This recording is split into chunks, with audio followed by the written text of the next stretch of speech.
नमस्कार दोस्तों।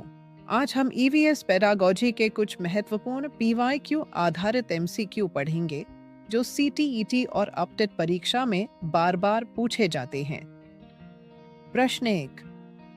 ईवीएस पढ़ाने का मुख्य उद्देश्य क्या है?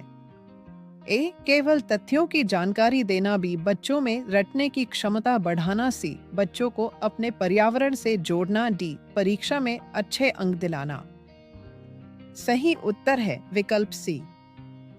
प्रश्न 2। ईवीएस में लर्निंग बाय डूइंग का अर्थ है ए। शिक्षक द्वारा व्याख्यान। बी। प्रयोग और गतिविधियों के माध्यम से सीखना। सी। पुस्तक पढ़कर सीखना। डी। प्रश्नोत्तर विधि। सही उत्तर है विकल्प बी। प्रश्न 3। ईवीएस शिक्षण के लिए सबसे उपयुक्त विधि कौन सी है? ए। व्याख्यान विधि। बी। परियोजना विधि। सी। रटंत विधि। डी। भाषण विधि। प्रश्न 4। ईवीएस विषय का स्वरूप कैसा होता है? ए। केवल विज्ञान आधारित। बी। केवल सामाजिक विज्ञान आधारित। सी। बहुविषयक। डी। केवल नैतिक शिक्षा। प्रश्न 5।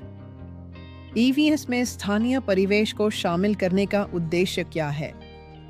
ए। पाठ्य पुस्तक पूरी करना। बी। बच्चे के अनुभवों को सीखने से जोड़ना। सी। समय बचाना। डी। परीक्षा पैटर्न सुधारना।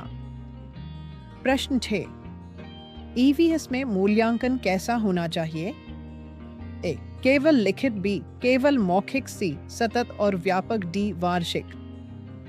प्रश्न 7। ईवीएस में फील्ड विजिट का उद्देश्य क्या है? ए। मनोरंजन। बी। समय व्यतीत करना। सी। वास्तविक जीवन से सीखना। डी। अनुशासन सिखाना। प्रश्न 8। ईवीएस में सबसे प्रभावी संसाधन कौन सा है? ए। Blackboard. बी। पाठ्य पुस्तक। सी। स्थानीय संसाधन। डी। Digital content. प्रश्न 9।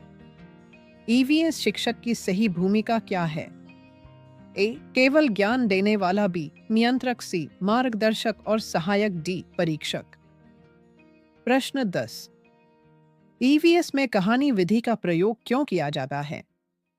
ए। समय पास करने के लिए। बी। डर पैदा करने के लिए। सी। रुचि और कल्पना शक्ति विकसित करने के लिए। डी। केवल मनोरंजन के लिए। धन्यवाद।